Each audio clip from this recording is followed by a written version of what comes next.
ലൈഫിൽ ഇത്രയും birthday wish എനിക്ക് കിട്ടിയിട്ടില്ല.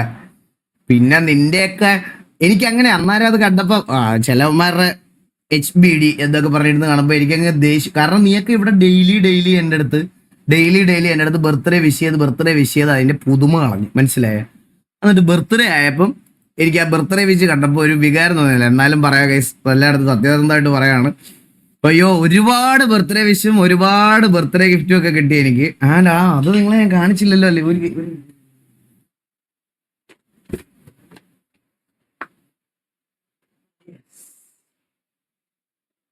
ടി വിയിലെ പിള്ളേരുടെ ഗിഫ്റ്റ് ആയിരുന്നു ഇതെനിക്ക്. ലെഗോടെ world cup trophy. Let's go. ഇതാണ് എനിക്ക് അവന്മാര് ഗിഫ്റ്റ് തന്നത്. ഇത് സാധനം കേട്ടോ, ഇതൊരു ഒന്നൊന്നര സാധനമാണ്. ഇത് എത്ര പീസ് ഉണ്ട്? ഇത് 2842 പീസ്. ഇത് ഞാൻ എങ്ങനെ ബിൽഡ് ചെയ്യും? ഒരു കാര്യം ചെയ്യണം, ഈ വേൾഡ് കപ്പ് തീരുന്നതിന് മുമ്പ് എല്ലാ ദിവസത്തെ ലൈവ് കഴിഞ്ഞിട്ട് ലാസ്റ്റ് ഒരു 1 hour നമ്മൾ ഇനി ഇതിനു വേണ്ടി ഇരിക്കുന്നു. ഒരു ദിവസം 1 മണിക്കൂർ വെച്ച് ബിൽഡ് ചെയ്ത് പയ്യെ തീർക്കാം. ഓക്കെ, നമുക്ക് ലൈവിൽ തന്നെ ചെറിയ ഒരു 1 hour ഒക്കെ വരുന്ന പയ്യെ ബിൽഡ് ചെയ്ത് തീർക്കാം. അപ്പോൾ അത് ബിൽഡ് ചെയ്യാനൊരു പരിപാടി ഉണ്ടെനിക്ക്. അപ്പോൾ അത് നമുക്ക് തുടങ്ങാം. കോച്ച് നാളെ, ഇന്ന് രാത്രി ശരത്തേടന്റെ ബർത്ത്ഡേ ഗൈസ്. ഇന്ന് ശരത്തേടന്റെ ബർത്ത്ഡേ, ഞങ്ങൾ രണ്ടുപേരുടെയും ബർത്ത്ഡേ അങ്ങോട്ടും ഇങ്ങോട്ടും ആണ്. അപ്പോൾ ശരത്തേടന്റെ ബർത്ത്ഡേ, അപ്പോൾ ശരത്തേടന്റെ ഒക്കെ എടുത്തോട്ട് പോയി കോച്ചൊക്കെ, അവരെല്ലാം അങ്ങോട്ട് പോയേക്കുക. സോ അപ്പോൾ എല്ലാവർക്കും welcome Shri man. Thank you so much guys. ഒരുപാട് പേര് ഒരുപാട് ഗിഫ്റ്റുകളൊക്കെ അയച്ചു തന്ന്, പിന്നെ കുറെ പേര് വിഷ് ചെയ്തു. Thank you so much, means a lot from the bottom of the heart guys എല്ലാവർക്കും. അതുപോലെ എനിക്ക് wide variety of different wishes വരെ കിട്ടി. ഒരാളുടെ ബർത്ത്ഡേക്കൊക്കെ നമ്മൾ ചില ആൾക്കാരുടെ പർട്ടിക്കുലർ സ്ട്രീമിലൊക്കെ ബർത്ത്ഡേക്കൊക്കെ ഒരാളുടെ ബർത്ത്ഡേ ദിവസം പോലും, അതായത് ഹാപ്പി ബർത്ത്ഡേ, ചട്ടി, കൊട്ട, ഭയങ്കര സന്തോഷം. കണ്ടപ്പോ തന്നെ ഭയങ്കര സന്തോഷം. മീൻസ് ലോട്ട് ഭയങ്കര സന്തോഷമാണ് നമുക്ക് അത് കാണുമ്പോ തന്നെ. അപ്പൊ അത് അങ്ങനെ സ്പാം ചെയ്യുമ്പോഴും ആ സ്ട്രീമറൊക്കെ ഇരുന്ന് ഇങ്ങനെ അത് എൻകറേജ് ചെയ്ത് ചിരിച്ച് അതാ മൈൻഡ് പോലും ചെയ്യാതെ വിടുക എന്നൊക്കെ പറഞ്ഞാൽ സോ കൂൾ. അപ്പൊ എല്ലാവർക്കും Ahmed Anwar bro, thank you so much for the 1 Eagle Game membership. എടാ ഇപ്പൊ ആരാ എനിക്ക് ഹോസ്റ്റ് ചെയ്ത് തന്നത്? കണ്ട ഒരുത്തപ്പോ ജസ്റ്റ് എന്നെ ഫോളോ ചെയ്ത് MRC അമ്പിന്ന് ഗൈസ്. അപ്പൊ എല്ലാവർക്കും വെൽക്കം സ്ട്രീം, എല്ലാവർക്കും വെൽക്കം. ആരാണ് എനിക്ക് ഹോസ്റ്റ് ചെയ്ത് തന്നേ? ആരെങ്കിലും ഹോസ്റ്റ് ചെയ്തായിരുന്നു ഇപ്പം? ഇല്ല, എനിക്ക് തോന്നിയതാണോ?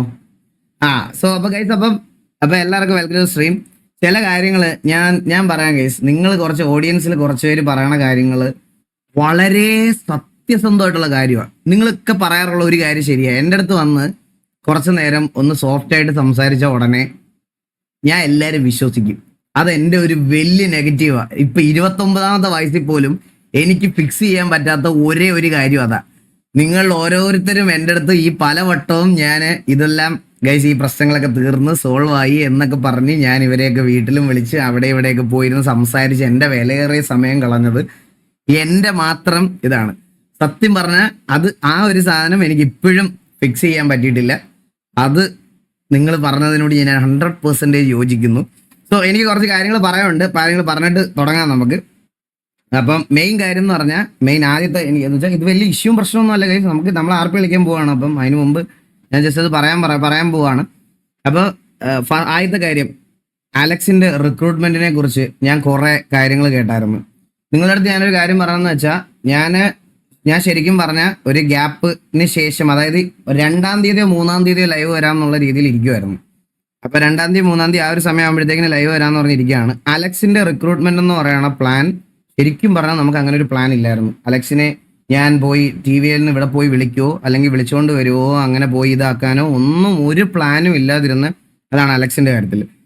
അപ്പം ഞാൻ എന്തായാലും നിങ്ങളുടെ ഓൾറെഡി ഞാൻ പറഞ്ഞത് എൻ്റെ സോങ്ങിന്റെ ഷൂട്ട്, എൻ്റെ ഇതിന്റെ എന്താ ബർത്ത്ഡേ, PC ലോഞ്ച്, ഇങ്ങനത്തെ കുറച്ച് കാര്യങ്ങൾ, ഇതിന്റെ കൂടെ ഒരു സാധനം കൂടെ ഉണ്ടായിരുന്നു. അത് ഞാൻ കഴിഞ്ഞിട്ട് റിവീൽ ചെയ്യാം. അപ്പം അതിനും കൂടി ആയിട്ട് പോയിട്ട് എല്ലാം കൂടെ കഴിഞ്ഞ് വരാൻ ഞാനൊരു എസ്റ്റിമേറ്റഡ് ഇട്ടത് 2-ാം തീയതി 3-ാം തീയതിയാണ്.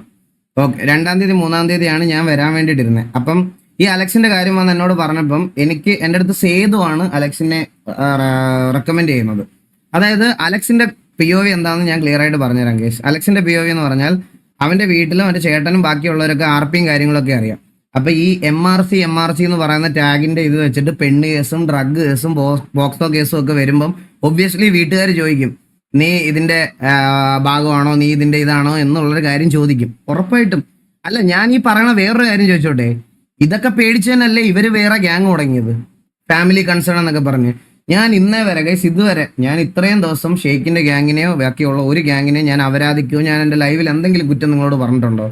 ഞാൻ എല്ലായിടത്തും പറഞ്ഞതെന്ന് പറഞ്ഞാൽ ഗൈസ്, പുള്ളിക്ക് ഫാമിലി ഉണ്ട്, കല്യാണമൊക്കെ വരുന്നുണ്ട്, അത് റെസ്പെക്ട് ചെയ്ത് അവരെടുത്ത ഡിസിഷനാ എന്നുള്ള സാധനം ഞാൻ എന്നിട്ടും കഴിഞ്ഞ വട്ടം നമ്മൾ MRC അപരാധിച്ച് പറഞ്ഞിട്ട് അതിനകത്ത് പ്രത്യേകം ഞാൻ എടുത്തുകൂടെ പറഞ്ഞായിരുന്നു, ഷെയ്ഖിന്റെ ഗ്യാങ്ങിനെ പറ്റി എല്ലാം നമ്മൾ പറയുന്നതെന്നും എടുത്തുകൂടെ പറഞ്ഞിട്ട് പോയ ക്ലിപ്പുള്ളവന്മാർ ഈ കട്ട് ചെയ്തിരുന്ന മാത്രം കണ്ട് അതുകൂടെ പോന്ന് കാണണം. അങ്ങനെ പറഞ്ഞിട്ട് പോയ ഒരുത്തനാണ് ഞാൻ. ഇതെല്ലാം വിട്ടതാ, ബർത്ത്ഡേ സന്തോഷമൊക്കെ ആയിട്ടിരിക്കുന്നത്. അപ്പോഴത്തേക്കിന് ഒരു കൂട്ടം ആൾക്കാർ, ഞാൻ വേറൊരു കാര്യം പറയാം. അലക്സിനെ ഇപ്പൊ കുറ്റം പറയുന്നവന്മാരൊക്കെ പോട്ടറിനെ കൊണ്ടുവന്ന സമയത്ത് മറ്റേ ഗ്യാങ് ഹൗസിൽ പ്രതിമ വെച്ച പുള്ളിയില്ലേ, ആ പ്രതിമ വെച്ച പുള്ളിയൊക്കെ പറയുന്നുണ്ടായിരുന്നു, കാശുള്ളവർ മേടിക്കും, ഓപ്പർച്യൂണിറ്റി ഉള്ളിടത്ത് പോവും, പർച്ചേസ് ചെയ്താൽ എന്താ കുഴപ്പം എന്നൊക്കെ പറയണ കേട്ട്. സോ സെയിം ആണ് അലക്സും ചെയ്തത്. അലക്സിന് ഓപ്പർച്യൂണിറ്റി ഉള്ളിടത്ത് എടുത്ത് അവന് കളിക്കണം എന്നുണ്ട്, രാപ്പകലില്ലാതെ ഗ്രൈൻഡ് ചെയ്യുന്ന ഒരു പയ്യനാണ്, അവന് കളിക്കണം എന്നുണ്ട്. സേതു എൻ്റെ അടുത്ത് വന്നിട്ട് പറഞ്ഞ് അവന് ഇങ്ങനെ ഒരു റിക്രൂട്ട്മെന്റിന്റെ ആവശ്യമുണ്ട്, അല്ലെങ്കിൽ ഇങ്ങനെ ഒരു റിക്രൂട്ട്മെന്റിന് താല്പര്യമുണ്ട്. ഈകളിന് ഞാൻ പറഞ്ഞ എടാ, ഒന്നാമതേ ഭയങ്കര ഒരു വൃത്തിയുടെ ഷെഡ്യൂളിലാണ് TV പൊക്കോണ്ടിരിക്കുന്നത്, എല്ലാവരും മാറ്റിയിട്ട് കളിപ്പിക്കണം എന്നൊക്കെയാണ്. ഷെയ്ഖ് ഒന്നും പറഞ്ഞില്ലല്ലോ. ഷെയ്ഖ് പറഞ്ഞൊക്കെ ഞാൻ പറയാം ബ്രോ, വെയിറ്റ് ചെയ്യിച്ചില്ല. എന്നിട്ട് പെട്ടെന്ന് ഈ കാര്യം ഞാൻ പറഞ്ഞ്, എടാ എനിക്കിത് ഞാൻ ഓക്കെ ഒരു ഓപ്പർച്യൂണിറ്റി തരാൻ റെഡിയാണ്, നീ പോയി സംസാരിച്ചിട്ട് വാ. ഞാനാണ് അവനെ പ്രഷർ ചെയ്തത്, അവനല്ല ഗൈസ്. അവര് പറയണ ഒരു കാര്യം എന്ന് പറഞ്ഞാൽ നേരത്തെ പറഞ്ഞില്ലെന്നാണ്. എടാ, ഇവൻ എന്നോട് പറയുന്നതിന്റെ, സേതു എന്നോട് പറയണതിന്റെ on the very next day ഞാൻ ആ റിക്രൂട്ട്മെന്റ് അങ്ങ് ഇട്ട്. കാരണം എന്താണെന്ന് വെച്ചാൽ ഞാൻ ഇനി 3-ാം തീയതി വരത്തുള്ളൂ, എന്നുള്ള പ്ലാനിലായിരുന്നു ഞാൻ ഇരുന്നത്. അപ്പൊ ഞാൻ ഇവരോടും പറഞ്ഞാണ്, TV-യിൽ എല്ലാവരുടെ പറഞ്ഞ് ഞാൻ കുറച്ച് 3-ാം തീയതി തൊട്ടേ വരത്തുള്ളൂ, അതുകൊണ്ട് ഇതാക്കാം. അപ്പൊ അത്രയും ഗ്യാപ്പ് ഞാൻ ഇതിനകത്ത് വേറൊരു റീസണുണ്ട് പറയാൻ, ബുദ്ധിയുള്ളവന്മാർക്ക് മനസ്സിലാക്കാം, ബാക്കിയുള്ളവർക്ക് കൺവേർട്ടിംഗ് എന്ന് ഇതൊക്കെ പറയാം. ഇത് ഷെയ്ഖിന്റെ ലൈവ് കാണുന്നവർക്ക് അറിയായിരിക്കും. ഷെയ്ഖ് ലൈവിലും അല്ലാതെയും അനൗൺസ് ചെയ്തൊരു കാര്യം എന്ന് പറഞ്ഞാൽ ഇവന് PC കൊടുക്കാൻ പോവാണ്. അപ്പൊ ഞാൻ ഫോർ എക്സാമ്പിൾ ഇത്രയും ദിവസം ഞാൻ ഗ്യാപ്പ് എടുത്തതിന് ശേഷം തിരിച്ചു വന്നിട്ട് ഇവനെ റിക്രൂട്ട് ചെയ്യാൻ പോയി കഴിഞ്ഞു കഴിഞ്ഞാൽ ഈ PC അവരുടെ നിന്ന് മേടിച്ചു കഴിഞ്ഞാൽ ആ കമ്മിറ്റ്മെന്റ് പെട്ടെന്ന് അവരുടെ അടുത്ത് എന്ത് പറയും? ഈ പറയണതുപോലെ PC അന്നേരം അവർ പറയും, നീ PC മേടിച്ചില്ലേ, PC മേടിച്ചിട്ട് ഇവിടെ നിൽക്കണം, അങ്ങനത്തെ രീതിയായി പോകും. മനസ്സിലായോ? അപ്പൊ അവൻ എൻ്റെ അടുത്ത് പറഞ്ഞു, ബ്രോ അവരെൻ്റെ അടുത്ത് ഇതുപോലെ PC-യുടെ കാര്യം പറയുന്നുണ്ട്, പക്ഷെ എനിക്ക് വേണ്ട, ഞാൻ കുറച്ചും കൂടെ അതിനകത്ത് ഡിസേർവ്ഡ് ആയിട്ടുള്ള ആൾക്കാർക്ക് ആർക്കെങ്കിലും കൊടുത്തോ എന്നുള്ള കാര്യം ഞാൻ അവനടുത്ത് പറയാം എന്നുള്ള രീതിയിൽ അവൻ ഇങ്ങനെ പറഞ്ഞു. ഞാൻ അന്നേരം പറഞ്ഞു, എടാ അങ്ങനെയാണെങ്കിൽ ഞാൻ ഒരു കാര്യം ചെയ്യാം, ഞാൻ സഡൻ ആയിട്ട് ഞാൻ അങ്ങ് റിക്രൂട്ട്മെന്റ് ഇട്ടിട്ട് പോയേക്കാം, ഞാൻ വരുമ്പോഴത്തേക്കിന് ബാക്കി നീ എല്ലാവരുടെ അടുത്തൊന്ന് സിങ്കായി ഇതായിട്ടുള്ള രീതിയിൽ നിൽക്കാന്ന് പറഞ്ഞ് ഞാൻ അനൗൺസ് ചെയ്തതാണ്. അല്ലാതെ അവൻ ചാടിക്കേറി അവനെ ഒരു ദിവസം കൊണ്ട് വേറൊരു ഗ്യാങ്ങിൽ നിന്ന് കൊണ്ടുവന്നതല്ല ഗൈസ്.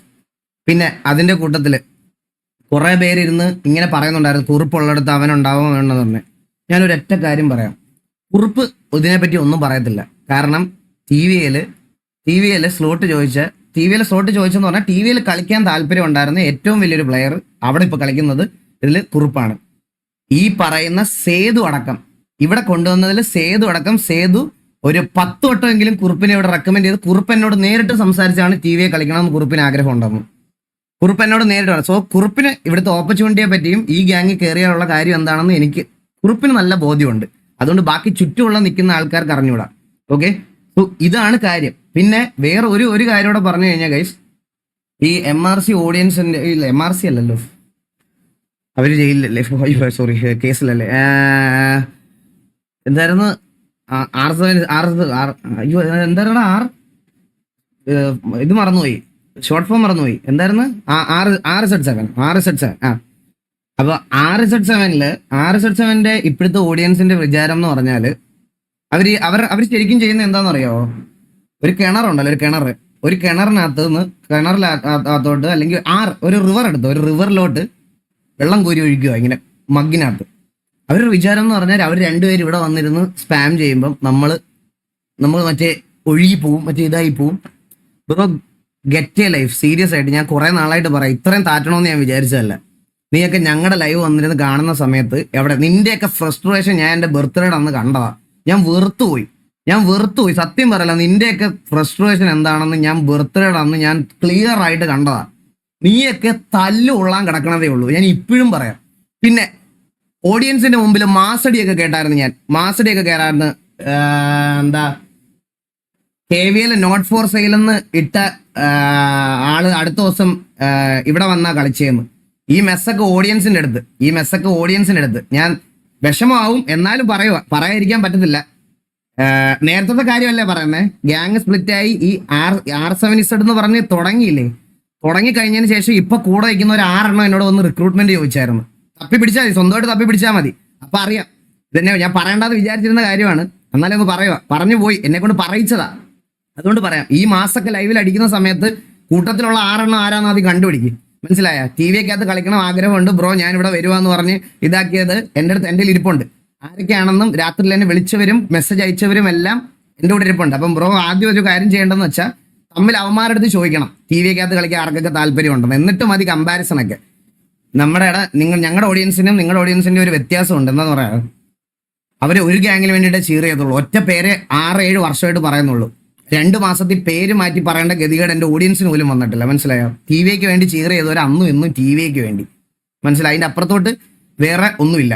ആദ്യം പോയിട്ട് കൂട്ടത്തിലുള്ളവന്മാർക്ക് ഇപ്പോഴും TV-യെ കളിക്കാൻ താല്പര്യമുള്ള ആരൊക്കെയാണെന്ന് അത് കണ്ടുപിടിക്കാൻ ഒരു സമയം തരാം. പറയുമെന്ന് എനിക്ക് തോന്നുന്നില്ല, എന്നാലും ഞാനായിട്ട് അതെടുത്ത് വെച്ച് അവരാധിക്കാൻ നിൽക്കുന്നില്ല. ഞാനിത് ഇവിടെ വിടുക. പിന്നെ ഈ ഡയലോഗ് അടികളൊക്കെ കേട്ടോണ്ട് ഞാൻ പറയുകയാണ്. പിന്നെ വേറൊരു കാര്യം, TV-ക്കകത്തുനിന്ന് ഇപ്പൊ ഞാനിപ്പോ എക്സാമ്പിൾ പറയാനാണെങ്കിൽ TV-ക്കകത്തുനിന്ന് 2 പേരെ കൊണ്ടുപോകും അല്ലെങ്കിൽ 3 പേരെ കൊണ്ടുപോകും. നീ ഇനി 50 പേരെ കൊണ്ടുപോയാലും TV-ക്കകത്തുനിന്ന് ഇനി പോയാലും 14 പേര് പോയിട്ട് ഈ ഗ്യാങ് നിന്നെയൊക്കെ 2 വട്ടം അടിച്ച് നിന്റെ മുകളിൽ നിൽക്കുക. പിന്നാണോ 2 പേര് പോയാല്?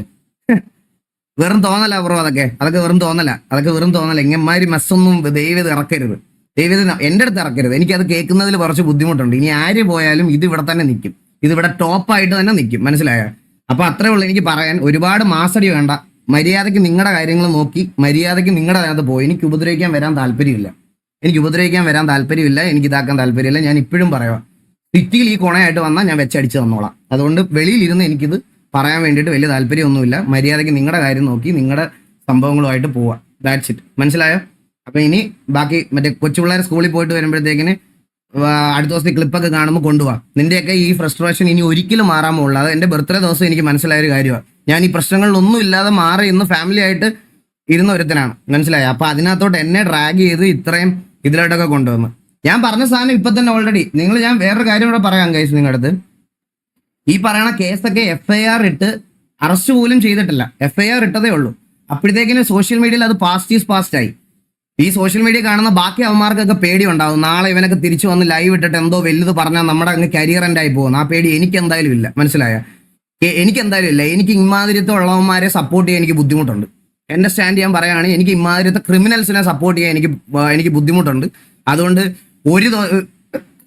ഈ പ്രശ്നം ഉണ്ടായിട്ട് ഇതിന്റെ കേസ് പോലും നടന്ന് ഇതായില്ല. അപ്പോഴത്തേക്കിന് പാസ്റ്റായി. എന്ത് നീ ഒരു കാര്യം ചെയ്യും, ജയിലിൽ നിന്ന് ഇറങ്ങിയേക്കുന്ന മറ്റേ പീഡന വീരന്മാരെയൊക്കെ വീട്ടിൽ കൊണ്ടുവന്ന് ചോറ് വെച്ചിട്ട് വീടിന്റെ മുമ്പിൽ ഒരു പ്രതിമ പണിത് വെക്കാം അവന്റെ. എന്നിട്ട് രാവിലെ വൈകുന്നേരം ഇരുന്ന് തൊഴ്. പാസ്റ്റാ. അത് കൊള്ളാം. സൂപ്പർ.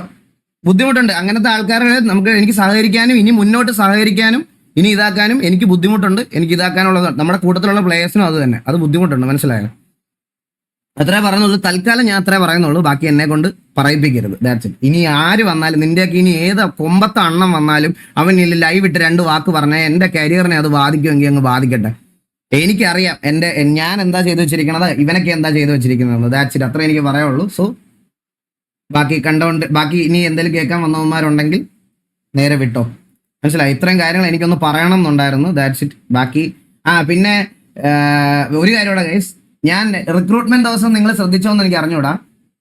എന്റെ ലൈവിന് തൊട്ട് മുമ്പേ വന്ന് ലൈവ് ഇട്ടിട്ട് നേരെ ചാരി ഇരുന്ന് ഓരോ ആൾക്കാരും മണൽത്തരികൾ പോലെയാണ്, ഞാൻ ഇങ്ങനെ പിടിച്ചു വെച്ചിരിക്കുമായിരുന്നു എന്നൊക്കെ പറഞ്ഞ് കുറച്ച് സാധനങ്ങളൊക്കെ ഇറക്കി. നമ്മുടെ റിക്രൂട്ട്മെന്റ് സർപ്രൈസ് ആയിട്ട് വെച്ചിരുന്ന റിക്രൂട്ട്മെന്റ് പതിവില്ലാതെ പെട്ടെന്ന് ലൈവ് ഇട്ടിട്ട് അവര് തന്നെ നോർമലി അങ്ങ് അനൗൺസ് ചെയ്യുന്നത് പോലെ ലൈവിലിരുന്ന് അവരാധം പറഞ്ഞു. അപ്പൊ ഈ പർട്ടിക്കുലർ ഗ്യാങ്ങിന്റെ റിക്രൂട്ട്മെന്റ് എന്നാണോ ആ റിക്രൂട്ട്മെന്റിന് എപ്പോൾ ലൈവ് ഇട്ടാലും ആ ലൈവ് ഇടുന്നതിന് ആ സമയത്ത് തന്നെ ലൈവ് ഇട്ടിട്ട് ഇതിനകത്ത് കയറാൻ പോകുന്ന എല്ലാവരുടെയും പേര് ഞാൻ തലേ ദിവസം വിളിച്ചു പറയും. കൂടിപ്പോയ ഞാൻ പറയാം, ദാമു ഇവരൊക്കെ പേരിങ്ങനെ ലിസ്റ്റ് ആയിട്ട് ഞാൻ എനിക്ക് ഇപ്പോഴേ അറിയാം. ഞാൻ ഇങ്ങനെ പറയാത്തതാ, പിന്നെ മിണ്ടാതിരിക്കുക. ദാമു ഒക്കെ വരുന്നുണ്ട്, മനസ്സിലായി? അമ്മമാരൊക്കെ അവിടെ കയറുന്നുണ്ട്. അവിടെ കയറിയിട്ട് ഇങ്ങനെ ഓരോരുത്തരുടെ അടുത്തുനിന്ന് വലിച്ചുകൊണ്ടിരിക്കുന്നുണ്ട്.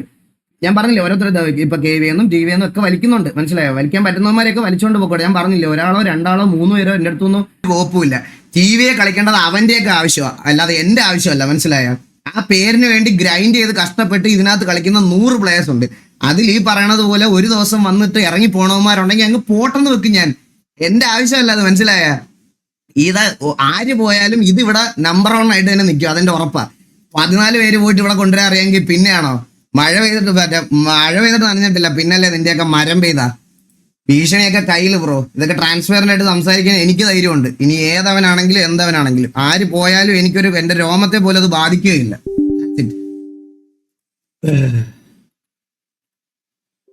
അങ്ങ് എന്തോ വലിയ ഭീഷണി പോലെ അങ്ങ് എന്തൊക്കെയോ മറ്റേ ഇവരുടെയൊക്കെ വിചാരം കൈ സ്റ്റീവിന്ന് ഇറങ്ങിപ്പോയ മെമ്പേഴ്സിൽ ആരെങ്കിലും 2 പേരെ റിക്രൂട്ട് ചെയ്താൽ എനിക്ക് ഈഗോ ഹർട്ടായി ഞാൻ ലൈവിൽ ഇങ്ങനെ വീഴും എന്തൊക്കെയാണ് ഇവരുടെയൊക്കെ വിചാരം.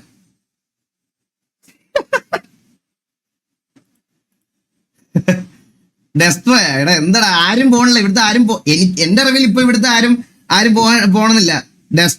ഡെസ്ട്രോ ഇന്നൊരു ക്ലിപ്പ് കണ്ടപ്പോ പോലെ എന്റെ അടുത്ത് എനിക്ക് ലാസ്റ്റ് ഞാൻ പറയാം, എനിക്ക് ഡെസ്ട്രോ ലാസ്റ്റ് അയച്ച മെസ്സേജ് ഇപ്പൊ പറഞ്ഞുതരാം. എനിക്ക് ഡെസ്ട്രോ ലാസ്റ്റ് അയച്ച മെസ്സേജ് ഇന്ന് 8:20 അണ്ണ, I will never leave you, I will stand you till end. എനിക്കിത് ഗ്യാങ് ആയിട്ടുള്ള കിട്ടിയത്. I got a family here, always with you അണ്ണ, we will be the best and we will conquer. അതാണ് അവൻ എനിക്ക് അയച്ച മെസ്സേജ്, മനസ്സിലായത്? അതായത് എനിക്ക് ഇനിയിപ്പോൾ ആര് പറഞ്ഞിട്ട് പോയാലും എന്ത് പറഞ്ഞിട്ട് പോയാലും എനിക്കൊരു പ്രശ്നമുള്ള കാര്യമേ അല്ല. ഞാൻ പറഞ്ഞില്ലേ, ഈ ഓപ്പർച്യൂണിറ്റി യൂട്ടിലൈസ് ചെയ്ത് ഇവിടെ നിന്ന് ഞാൻ പറയണ എന്നോട് ഫേക്ക് കമ്മിറ്റ്മെന്റ് അല്ലെങ്കിൽ ഇത് കാണിക്കുന്നില്ല. സ്വന്തം കരിയർ എന്ന് പറയുന്ന ഒരു സാധനമുണ്ട്, അത് നോക്കാൻ മര്യാദയ്ക്ക് ബുദ്ധിയുള്ളവരൊക്കെ നോക്കിയിരുന്ന് ചെയ്യും, മനസ്സിലായോ? ദാറ്റ് ബോസണ്ണൻ വന്നോ അളിയാ? ഞാൻ പോവും. അയ്യോ സന്തോഷം അളിയാ. എടാ എത്രയും പെട്ടെന്ന് ഡിസിഷൻ എടുത്തിട്ട് എന്നെ ഒന്ന് അറിയിക്കും അളിയാ. ഞാൻ 2 പയ്യന്മാരെ നോക്കി വെച്ചിട്ടുണ്ട്, കിടിലം പയ്യന്മാരെ, നന്നായിട്ട് കളിക്കാൻ പറ്റുന്ന 2 പയ്യന്മാരെ നോക്കി വെച്ചിട്ടുണ്ട്. ആ ഡിസിഷൻ എന്നെ ഒന്ന് അറിയിക്കണേ പ്ലീസ്, എന്നെ ഒന്ന് അറിയിക്കണേ.